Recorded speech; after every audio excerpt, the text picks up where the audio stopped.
Добар ден, почитувани, вие следите уште една нова тема Амбуланта. Петочното издание го реализираме во соработка со клиничката болница Жан Митрев. Бројни предрасуди ги одвраќаат мажите од преглед кај уролог и разговор за проблемите со кои се соочуваат. А потоа, кога ќе заболат од рак на простата, тешко им е да зборуваат за својата болест и последиците кои понекогаш се јавуваат, како што се еректилната дисфункција или пак инконтиненцијата, а кои имаат силно влијание врз квалитетот на животот. За добар квалитет на живот ракот треба да биде излекуван или сведен на хронична болест. А на кој начин се лекува, ќе ни појасни доктор Милан Ристевски, онколог во клиничката болница Жан Митрев. Разговорот ќе го проследите веднаш по рекламите, затоа бидете на телма.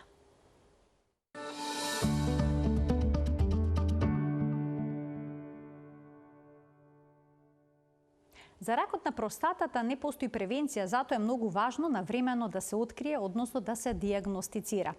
Како се открива и на каков начин се лекува, ќе ни објасни доктор Милан Ристевски, онколог од клиничката болница Жан Митрев. Докторе, добре ни дојдовте. Добре ве најдов.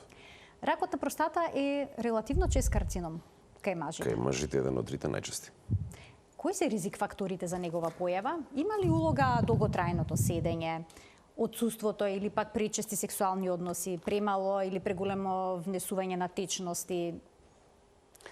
Нема да верувате, првиот фактор е возраст. Пречестото седење е кај карциномите на тестиси. И тоа карциномите на тестиси се претежно типични за луѓе од помлада возраст. Карциномите на простата се типични за постари. Скоро извонредно е ретко да видиме пациент под 50 годишна возраст. Значи 50-та година е некаква... Како возраста оди понатаму, така ризикот се повеќе и повеќе расте. А генетиката? Доколку во семејството, да речеме таткото, дедото, прадедото имале рак на простата? Го зголемува многократно ризикот. Со тоа што и кога зборуваме за ризик, треба да го објасниме ризикот низ призма на возраст. Значи, ризикот е помал во 50-тата, далеку поголем во 60-тата, уште поголем во 70-тата и кои нешто имаат оптеретување. Секогаш ризикот мора да го врзаме за возраст. Кај мажите постари од 60 години обично има бенигно зголемување на простатата. Дали тоа може да доведе до карцином, да преде? Може долготрајните воспалени и воопшто кај простатата се смета дека основната причина е долготрајното хронично воспаление кое што ние воопшто него ни осеќаме многу ретко, дури кога ќе се случи таа бенигна хипертрофија на простатата, особено на средниот резен, која ќе почне да го подзатвора изводниот мочен канал, дури тогаш осеќаме први симптоми, да кажеме. Односно, не може убаво да се испразни бешиката, се будиме навечер, повеќе пати за да испразниме. Едноставно, детрусорот на бешиката не може убаво да го испразни, а она што е во самата бешика преба надвор низ изводната уретра. Има ли некој специфичен симптом што го дава ракот на простатата? Нема, за жал.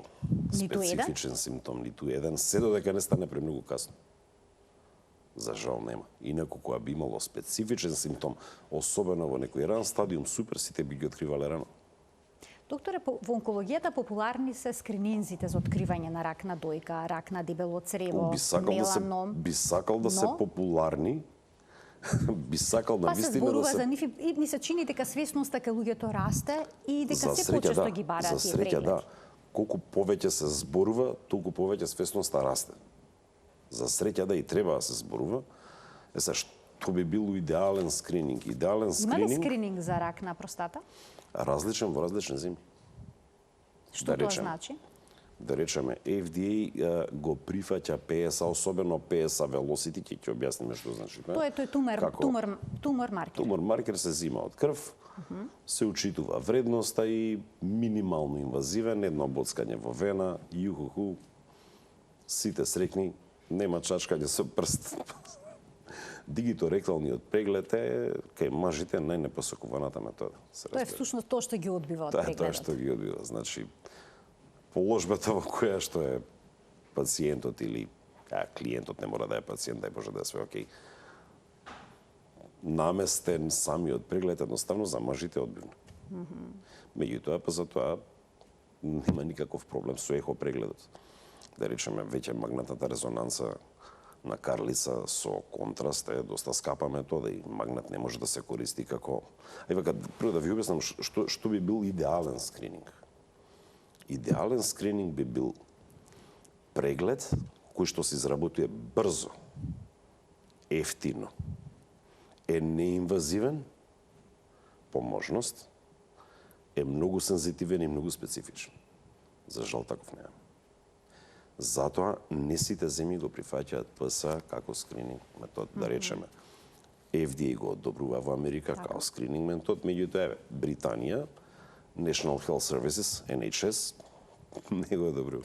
Така, но колку овој тумор маркер ПСА е специфичен кога станува збор за рак на простата? Може ли некои други состојби на простатата да дадат покачена вредност? Се работи на тоа многу и за десетина години ќе ги имаме, бидејќи дел од тоа што се работи во светот и нашава генетска лабораторија почнува веќе да работи, тоа се специфични туморски циркулирачки метиломи.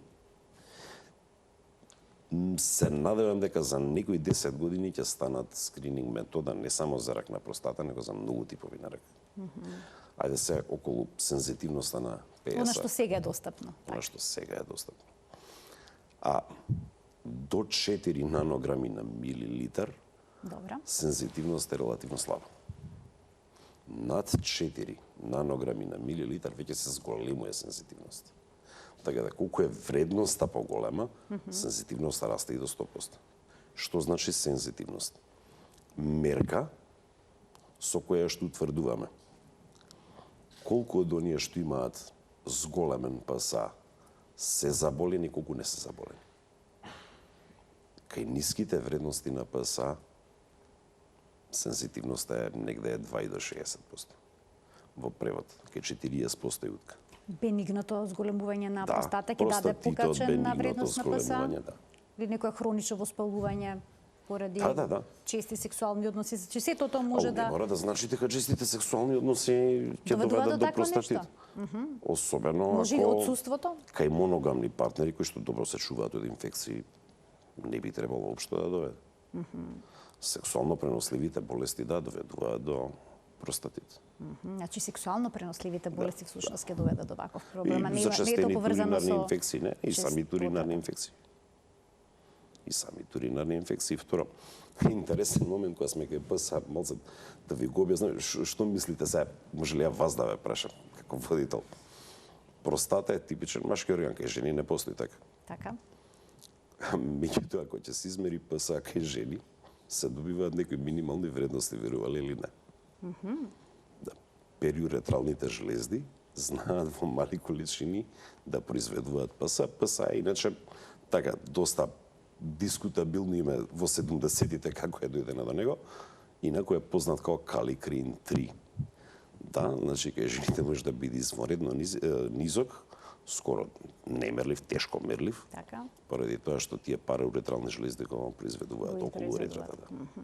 А колкава треба да биде вредноста кај мажите на Зависно од ПСА, возраста. за да се посумневате дека има метастази? Тука е зависно и од возраста. Повторно и од возраст е видете, фактор. Постојат карциноми на простата, особено оние кои што се така наречени ситноклеточни или оние што имаат неуроендокрина диференцијација, не мора да е чиста на карцином, каде што генот кој што го кодира ПСА, значи ПСА го кодира ген од нашиот геном. Ако е дилетиран тој ген, вие уште устап нема да имате високи вредности. Дури почесто се случува кај оние што имаат многу повисок глисон скор, односно оние што се многу поагресивни карциноми, да не соодветствува клиничката слика агресивноста на карциномот со вредноста на ПСА. Значи ПСА може да биде мирен, а пациентот да има агресивна За форма на среќа во карцином. најголемиот дел на случаите корелира. И ПСА корелира и она што го викаме ПСА велосити, особено во раните стадиуми е битно. Е битен тој од 2008 имаме нов момент. ПСА велосити, освен како ПСА брзина на пораст, ја не знам како на друг начин би го превел. Дефиницијата за ПСА велосити е зголемување за 0,75 нанограми на милилитар на година. Значи се следи порастот на овој ПСА. маркер.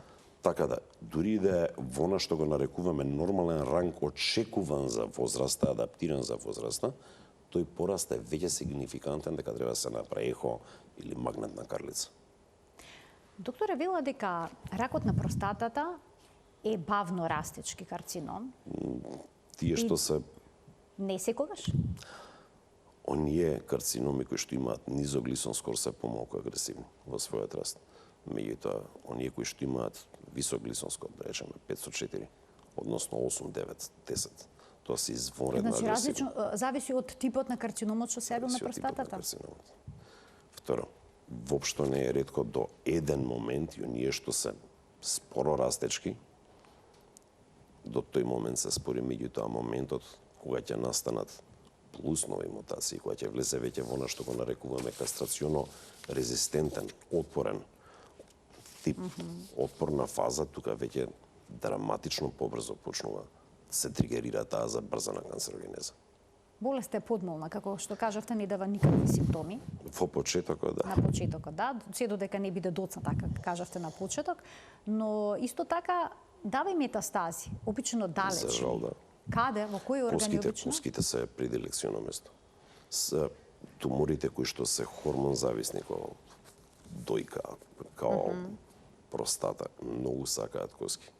Со тоа што простата, како што дава и остеолитички, така дава и остеобластни лези, што значи тоа не е само разградување на коската како метастаза, туку и создавање на нова незрела коска. Остеобластните се многу потипични за ракот на простатата. Тоа значи при одредена покачена вредност на ПСА над за одредена возраст нема точни корелации. Не, дали веднаш барате скенна коска да се направи, ако е секако прилично покачена? Вака. А секое сомнение мора да биде прво потврдено биоптички. Значи мора да се земе биопсија. Тоа е првиот чекор. Тоа е првиот чекор. Биопсијата мора да го одреди глисон скорот, односно она што го нарекуваме скратено агресивност. Мора локално прво да се определи локалната негова напреднатост, па дури потоа ги бараме метастазите. Е сега, како најпрецизна метода, најпрецизна метода е нешто што се вика ПСА-5. Значи, не она што ние го имаме овде, тоа е FDG5, односно флуородигликоза, како радиотрасер, туку ПСМА како радиотрасер на позитронска емисиона томографија. Сега, дали Тоа се сложено звучи, значи ПСМА, да, пет скен, така би дошло. Да, тоа е позитрон емисиона томографија, која што може да ја комбинирате и со магнет по-ново и со компјутерска томографија, за да точно ви ги определи местата кои што во себе го имаат тој антиген. Тој радиотрасер по-специфично се врзува за туморските антигени. Сега, толку многу да кажеме специфичен да често пати и најмали микрометастази успева да ги најде во... Да ги лоцира. И да ги лоцира и по коски и по ливни садови. И по ливни јазли. Која е целта на современото лекување? Дали е излекување целосно на Секогаш ракот првиот на... императив излекување, ако може. Можно е тоа или пак да се сведе на хронична болест, како што е, да речеме, од смртоносна болест да премине во хронична болест, како што е диабетес мелитус, да речеме? Значи, вака, најдобрата прогностичка група, ран стадиум до Т2, Почетните форми на болест. низок глисон скор 3/3, значи до седмица, без седмица, значи 6 заклучно, и ПСА не повеќе од 10 нанограми на милилитар, се смета за оние кои што имаат најдобар тек. Најдобра прогноза. Најдобра прогноза. Така да ниските стадиуми, јас многу повеќе ја преферирам како метода радиохирургијата отколку класичната хирургија. Бидејќи со радиохирургија значи во 3 до максимум 5 фракции го напаѓаме туморот со доволна доза да буквално го убиваме. Така да потоа најчесто дури не ни треба ни антихормонска терапија. Нема потреба. Зачувувањето на сексуалната функција е тука најважната работа. Кај мажот прашете го што повеќе би ценел да зачува сексуална функција, наспроти инконтиненција, он ќе ви каже сексуална функција. Така да тука најмногу се зачува. Ќе продискутираме детално зошто се јавуваат овие два проблема, и сексуална дисфункција и инконтиненција, односно неволно испуштање на урината. Но вела докторот... Зачуваноста на нервниот систем локално, на нервните сплетови е најголема при радиохирургија, па при брахитерапија, па дури потоа при операција. Значи, радиохирургија, Брахитерапија, а на крајот е хирургијата, на односно... крајот е класичната хирургија, односно што се смета за златен стандард? Прост, Хирургијата? зависно од стадиумот, значи повисоките Значи нема стадиуми. правила ни тука. Веќе 2Б е граничен лимит кога можете со радиохирургија да настапите. А до стадиум Т3, односно локално Т3, можете и со брахитерапија, веќе Т4 брахитерапијата не ви дава такви резултати. Што е каква терапија е тоа? Брахитерапија Да. се влекува со игли кои што Добро. се носачи за одреден тип на емитер на зрачење. Се прави Значи тоа е под зрачење, анестезија. форма на зрачење, така? Тоа е форма на зрачење. Значи, се Зрачна прави- терапија. Да, зрачна Целна. терапија. Насочена? Да, прилично е целна. Значи, прилично добро го опфаќа тој туморски волумен кој што треба да го озрачи, а веднаш потоа нагло паѓа дозата за да не оштетува понатаму здравиот ткиво. Така да брахитерапија е многу благодарен метод. Оној што стварно знае да ја направи, каде што треба да направи, одлична метода. А доколку е неопходна хирургијата, тогаш се отстранува целата жлезда? Или може да се преживувањето во она што е Т4 веќе локално многу напредна стадиум. Добро. Нема да верувате. Преживувањето е исто ако се направи она што го нарекуваме радикална простатектомија, значи класична хирургија, наспроти добро направена екстернал бим радиотерапија, она зрачење на акселератор. Значи, преживувањето е исто. Нема голема разлика. Односно, нема никаква разлика, кога разбрав. Нема. Значи, се едно е дали ќе се... Или добро. зрачите или оперирате. И сега, во однос на последиците, која е разликата? Доколку се отстрани целосно со операција, со Прво, хирургија радикална простатата, тогаш простатектомија. ќе се јави уринарна инконтиненција? Секогаш? Значи, ајде вака да ги објасниме. Предносите, ајде, работи. што е за и против едната и другата? Радикалната простатектомија е доста крвава операција. Од друга страна, радиотерапијата воопшто не е крвава. И радиотерапијата има свој мани, не е дека нема свој мани. Значи има и рани, и доцни несакани ефекти. Значи може да се развие хронично воспаление и на бешиката, бидејќи дел од бешиката секако влегува во зрачното поле, како и предниот зид на дебелото црево. Значи, цревото може да биде засегнато. Меѓутоа, па нерватурата е зачувана. Што е важно за уринирањето. Многу. Значи, инконтиненцијата многу почесто се јавува кај радикалните простатектомии. Кога е целосно одстранета оваа жлезда. Се, не дека ја не сум хирург, па еве сум онколог, радиотерапевт, па повеќе ги да, преферирам. обично онколозите и хирурзите имаат различно објаснување и различни Секогаш на пациентот избори треба за знаете што на предност пациентот на секогаш треба да му се терапијата. предочат пред да се направи одлуката, треба заедно со пациентот да се направи. Тоа треба да го направи борд. Мора да му се кажат какви ќе бидат несаканите ефекти од едната и од другата метода. Доколку се пристапи кон зрачна терапија, дали може потоа да се направи класична хирургија? Се правело. Се правело, меѓутоа веќе е непотребно. Доколку има потреба, Доколку тоа има, не е причина. Не само тоа, и проблем е што кај напредните, локално напредните тумори, кога се прави радикална простатектомија, често пати се случува да постои она што го нарекуваме минимална резидуална болест. Во превод, да операцијата не е изведена во здраво, бидејќи хирургот веќе нема каде стварно понатаму доди во својата радикалност. Не дека он не сака да оди радикално, сака, ама веќе понатаму било би смислено да понатаму сече. Така да... Во со хирургијата се отстрануваат и лимфните јазли? Да, мора да се направи дисекција на базенот. Доколку Исто и со радиотерапија да се прави, лимфниот базен е влезен во зрачното поле. по овие терапии може да доколку болеста била локализирана, сметате дека пациентот излекува? Повторно ќе кажам, секој стадиум си носи свој ризик за повторна појава на болест. Самиот глисон скор исто така определува кафе понатаму ризикот. Не е еден фактор кој што ќе одлучи. А доколку е одстранета жлездата на ваков или онаков Добро, начин, значи простатата, сакав да кажам. Потоа како се следи состојбата кај пациентот? Повторно испитувате ПСА? Секогаш. Значи повторно тумор маркер. Секогаш ПСА И какви се испитуваме. неговите вредности?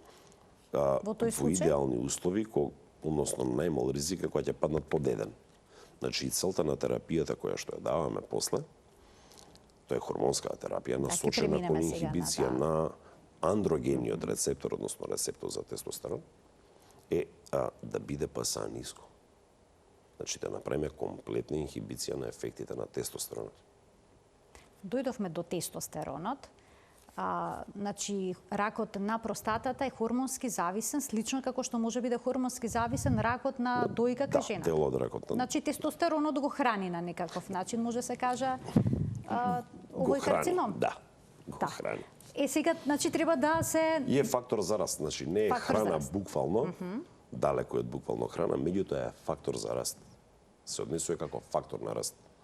А ракот на простата се храни и од се она што и основна храна и за другиве.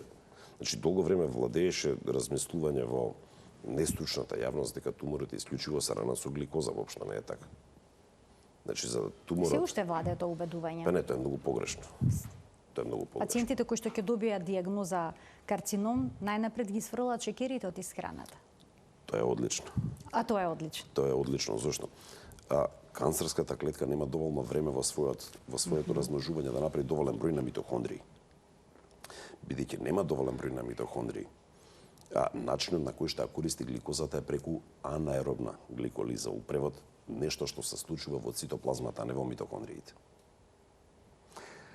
Меѓутоа, анаеробната гликолиза е многу неефикасен начин на добивање енергија. Зошто? Она што е аеробна гликолиза, односно расцепување, цепење на гликоза во присуство на кислород се случува во митохондрии. Од 1 мол гликоза се добиваат дури 36 мола АТП, аденозин трифосфат, тоа на наше основно гориво. Бензинот наш, дизелот наш, како сакате нарежете него, или ако мериме у вати, ватот наш. Меѓутоа таа се случува многу контролирано и многу споро. На канцерската клетка им треба брза енергија. Баш кај што нема митохондрии, баш им треба брза енергија. И затоа во цитоплазмата се случува анаеробната гликолиза, односно распад на гликоза, каде што не треба кислород. Значи, паметно што се прави промена во исхраната. Паметно што се прави, меѓутоа. Но има тука едно но. Така, од 1 мол гликоза добиваме само 4 мола АТП, значи 9 пати помалку, ама ги добиваме сега и веднаш. Исто тоа, исто како и оние спортови кои што се експлозивни, кои што бараат веднаш многу енергија да добие телото. Меѓутоа, ако нема доволно аминокиселини, ако нема доволно масти, тогаш канцерската клетка не може да се дели, не може да направи клеточна мембрана, не може да ги направи составните елементи. Гликопротеините, липопротеините, значи им требаат и аминокиселини, посебно глутатион. Им требаат и масти. Ако нема доволно рибоза и деоксирибоза, како ќе направи ДНК и РНК?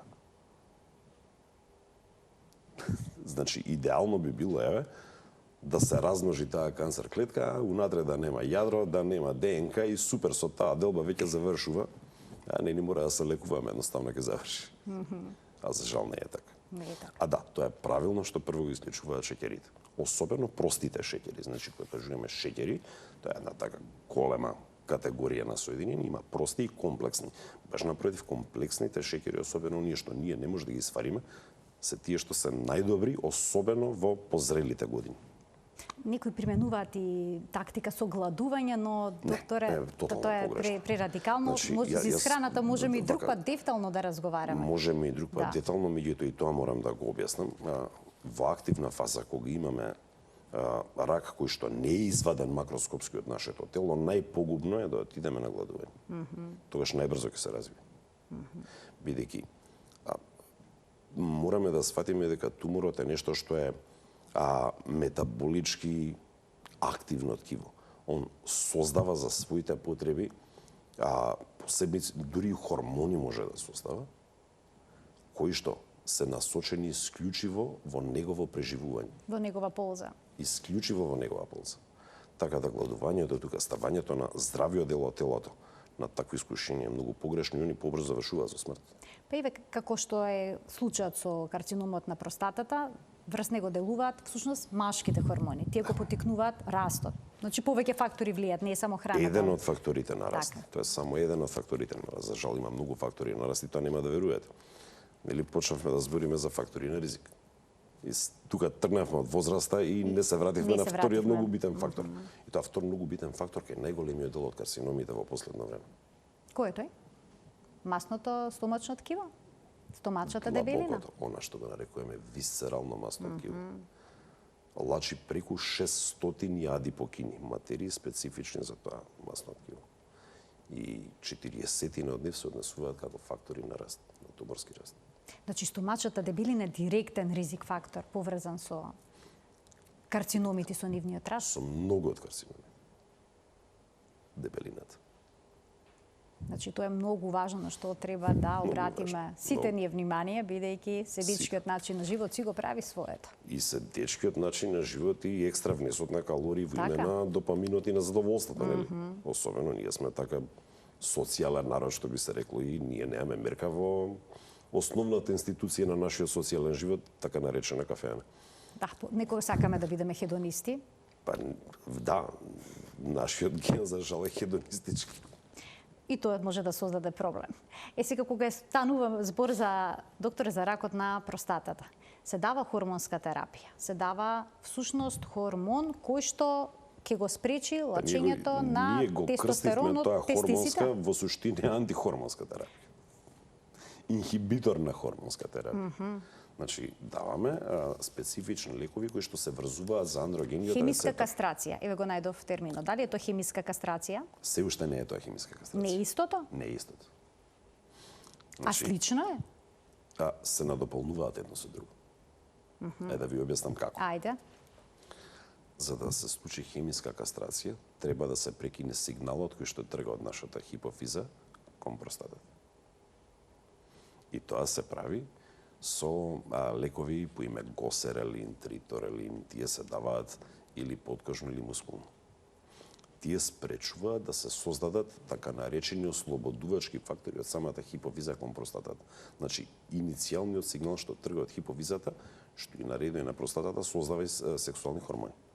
Додека, она што го нарекуваме хормонска, што е у суштина антихормонска терапија, односно инхибитор на хормонска терапија, е нешто што директно се врзува за андрогениот рецептор, и тоа не е рецептор што се наоѓа на мембрана, него е внатре во цитоплазмата пред самото јадро. Тоа е фактички она што го нарекуваме фактор на транскрипција. Последната молекула која што од цитоплазмата влегува во јадрото и му вика се овие гени ќе ми ги откочиш, прави ми на овие гени за брзано создавање ми треба да работат. Токму таа молекула, лековите како бикалутамид, абиратерон, ензалутамид и по новите генерации, тоа се баш лекови што го врзуваат тој андроген рецептор. И на почетокот, кога се развиваше генетикава, нашето разбирање за генетиката во онкологија, ние мислевме дека тој андроген рецептор мора тој да мутира прв, мора кај него да биде проблемот. На крај што свативме, дека 10% од луѓето кои што имаат карцинома простата имаат мутиран андроген рецептор, а 40% имаат нешто што се вика амплификација негов, односно поголем број на копии. Повеќе андроген рецептор имаат во тие туморски клетки. Тоа е зголем број на копии или амплификација на рецепторот. И на тој начин со лековите, кои што се андроген инхибитори, се врзуваат за самиот андроген рецептор и не му даваат он да ја оствари својата функција во јадрото, одноставно да потикне други гени кои што ќе дадат други протеини што му требаат на туморот. И на тој начин ние го држиме под контрола. Колку време така можете да го држите пациентот под контрола? Императивот е што подолго. Значи, уметноста во лекувањето на простатата е не се одеднаш да испукате. Нека да добиете извонредно со минимален број на лекови, да добиете ниско ПСА и да го одржувате што подолго така. А дури по потреба да го испукате целиот арсенал. Така да прво се почнува 90% од ефектот отпаѓа на она што го кажувате вие хемиската кастрација, лековите како госерелин или трипторелин. Тие може да бидат прв чекор во лекувањето? Тие се првиот чекор. Ама не мора да значи дека трајно ќе се остане на нив. И тие се исклучуваат по потреба, особено кај оние тумори кои што имаат низок ризик од понатамошен развој. Значи низок глисон скор, ниски стартни нивоа на ПСА, низок стадиум.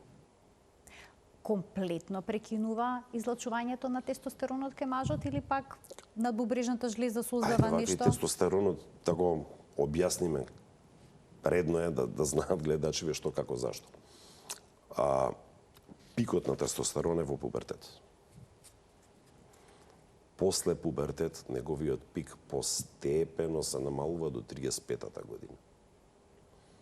Од 35-та понатаму почнува веќе пострма крива на опаѓање на лачењето на тестостерон. Не се произведува само тестиси и простата, се произведува и во она што го нарекуваме подкожно ткиво. Масно ткиво, вистеларните масти. Да. Процес многу познат, одамна наречен периферна ароматизација. Од холестеролот прво се произведуваат андрогените, односно тестостеронот, па дури потоа и женските, значи да и мажите во, ја да речеме, моето висцерално масно ткиво произведува ми естрон и естриол, женски хормони. Така. И микроколичина на прогестерон скоро немерливо. Затоа всушност треба многу да се зборува за стомачната дебелина, за виселарните масти и за одржување на телесната тежина. Видете, особено сега кога се јавуваат последнава генерација на лекови против диабет, суштина, нивниот мејнстрим сега е дебелина. А семиглутидот и нему сличните, особено од кога се појави ребелсисот како орална форма, а не да се боцкаат луѓе, многу малку од нив прочитале дека ризикот за развој на тироиден, особено медуларен тироиден карцином е зголем. И дали на вистина ќе го одберат како начин на слабење и начин на контрола на диабетот. Бројни има несакани ефекти и со жолчното кесе и со панкреасот. Панкреатитите и не толку чести. Пак ова е многу сериозен несакан ефект за среќа, па медуларниот ајде полесно се лекува медуларниот тироиден карцином. Меѓутоа сепак е сериозен несакан ефект. Така, апсолутно. А никогаш не предизвикува панкреатити, да речеме, кој што се панкреатитите, она што ги нарекуваме постсвадбарски панкреатити, прејадување со масно и препивање со жестока ракија. Значи, тоа е идеална равенка за брза смрт. И за токсикологија и кардиологија. Тогаш е веќе за интензивна нега бидејќи. Аха, интензивна нега уште посложено. Голем дел од тие панкреатити завршуваат смртоносно. Значи сосема може да откаже овој Не, орган. за среќа кај семиглутидот не се развиваат такви панкреатити. Аха, не толку јаки, туку Не толку при прејадување како што споменавте. Постсвадбарските или постновогодишните. Да се вратиме повторно на она антихормонска, вие што рековте, всушност терапија, која што се нарекува хормонска терапија за намалување на тестостеронот во процесот на лекување Блокирање на андрогениот рецептор. Тоа е уште посложено, така? Да бидеме прецизни. Најпрецизно, значи блокирање на андроген рецептор, дали Не тој ќе доведе не мора да значи дека нивото на тестостерон ќе падне. Битно тестостеронот не може да се врзе за неговиот рецептор да го остави Значи своето нема действие. секогаш да падне, но нема да се врзе за рецепторот ПСА ќе на падне. ПСА-то, ПСА ќе што е падне клучно, некој како тип на многу тенденција. подиректен показател колку таа туморска генеза е активна. А потенцијата ке мажот дали ќе падне? Да. Да. Значи еректилната дисфункција ќе биде присутна цело време за додека се зема лекот? Да. Во некој степен да. Претпоставам дека мажите имаат проблем кога ќе го разберат ова. Имаат проблем, меѓутоа за среќа па ќе кажам, е тумор кој што настанува во постари години. За млад човек тоа е стварно погубно. Така да, настанувајќи во постари години, кај веќе и така либидото паѓа. Така да, на голем дел од нив не има ни проблем. Кај постари пациенти, дали може би советувате хируршко отстранување на тестисите, за да не се земаат вакви терапии и на тој начин да се спречи продукција на тестостерон? Повторно либидото ќе падне. Така. Дали ќе биде хемиска кастрација со лекови, односно со инекции, овие што ги збориме цело време, госералин, триптолин, или ќе биде хируршка, зашо хируршка која можете и бескрвно да го направите тоа. Значи, јас сум присталица кога веќе нешто ми ги дава истите резултати, да соди што помалку агресивно. Не мора да соди толку агресивно. Како и да последиците од лекувањето се прилично непријатни и влијаат на квалитетот на животот? Се непријатни, апсолутно, да, влијаат на квалитетот на животот. Затоа е многу важно навремено да се детектира болеста за овие последици да бидат што поминимални и за квалитетот на живот да биде што подобар. Што доколку се утврди присуство на метастази? Се лекуваат и тие. Коскените метастази се домина. Успешно ли е лекувањето доколку болеста е во напредната фаза? Да. Да, е се вака. А проблем се оние ултра, особено оние што не се аденокарциноми, него се мешани, каде што има и невроендокрина варијанта, и ситноклеточна варијанта, и саркомска варијанта. Тоа се скоро невозможни тумори да ги контролирам. Таму и хемотерапија не помага, и хормонска терапија не помага. Тоа се веќе доста комплексни ситуации. За среќа се извонредно ретки. Извонредно ретки, а се многу агресивни. Колка ви се рецидивите? Зависи. Колку е често повторувањето на болест? Значи ќе го намалите ПСА со соодветна терапија, ќе сметате дека пациентот е добар, колка е шансата проблемот да се повтори? Кај високоризичната група, значи оние кои што се со стартно поголем локален тип на тумор, над стадиум 3 и поголем, оние кои што имаат над 20 ПСА стартно, и оние што имаат глисон скор од 8 нагоре, кај нив ризикот е огромен, односно кај нив очекуваме со сигурност дека во одредено омело време ќе се случи рецидив на болест или метастаза. Докторе, ќе ги вклучиме гледачите пред самиот крај на денешната емисија. Од овој момент, почитувани, ќе биде испишан телефонскиот број на телевизија Телма на екранот и вие ќе можете да се јавите. Доктор Милан Ристевски, онколог од клиничката болница Жан Митрев е гостин во студиото на Телма. Докторе, во клиничката болница Жан Митрев се спроведуваат и неколку студии кои што се однесуваат на ракот како што е меланом и карциномот на бели дробови. Неситноклеточен карцином на бели дробови. Студијата што имаме за меланом е студија во аѓувантен сетинг, постоперативен сетинг. Меѓутоа, не сите стадиуми се кандидати за терапија, туку од 2Б до 3D стадиум.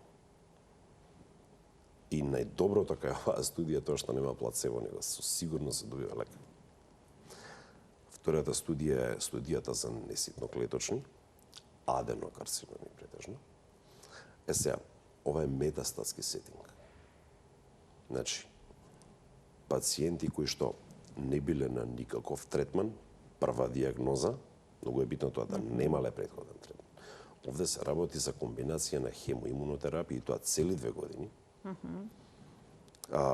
Терапијата е комплетно покриена од спонзорот на студијата, не постои плацебо и конкретно и овде, така да таму морам да го нагласам за пациентите. Што е исклучително важно за сите што се вклучуваат. И све што е предвидено во протоколот на обете студии за пациентите, иако сме ние приватна клиника, за пациентите е комплетно бесплатно.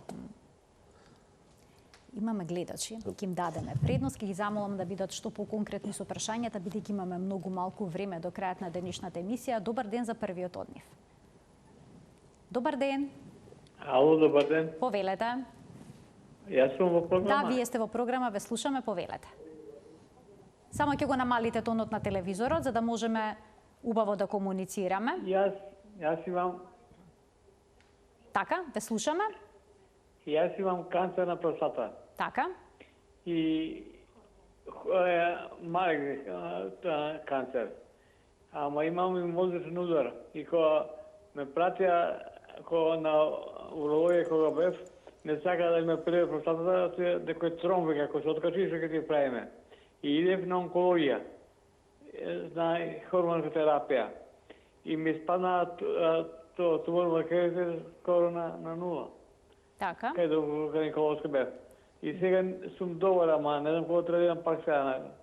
И имам проблем, не можам да празнам без шиката, не можам да се испразнам. Така, имате таков проблем со простатата. Така, барате некаков совет во вашата ситуација. Ви благодарам за вклучувањето во програма. Повелете, докторе.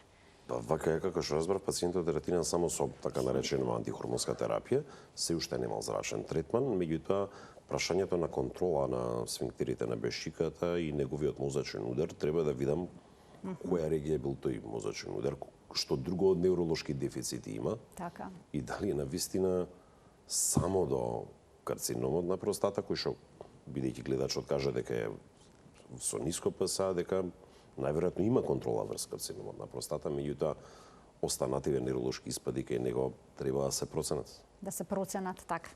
И комбинација онколог и невролог би било најдобро или? Сите комбинации се всека во игра. Така, значи мора директен контакт со доктор за да добие одговор за што станува збор во неговиот случај. Уште еден гледач ке вклучиме. Добар ден. Добар ден за следниот гледач во денешната Телма амбуланта. Ало? Ве слушаме одлично, повелете. Ало, добар ден. Добар ден. Нешто слабо ве слушам. Но ние ве слушаме подобро до одлично. Јас ве следам Така? и пациент сум имам проблем уствари со простатата, например. И пием дустер навечер и танис. ПСА-то последно ми е пред 15 дена 0,640, така негде. Пред 2 месеца ми беше 0,330. Докторот би сакал да ми каже дали да продолжам да ги пијам со ова дустерот нешто или ПСА-то како е во оваа ситуација.